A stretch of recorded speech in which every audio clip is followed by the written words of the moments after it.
सब बोलेगा कि IPL की तरह। मेरा दोस्त सवाल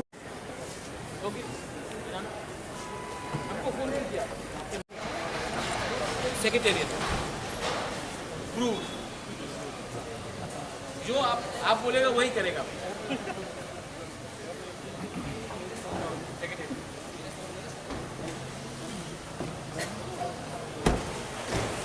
का जो बात है वो सुप्रीम कोर्ट ने 6 तारीख तक गवर्नमेंट को बोला है कि अपने रिप्लाईज को फाइल करने के लिए 6 दिसंबर तक।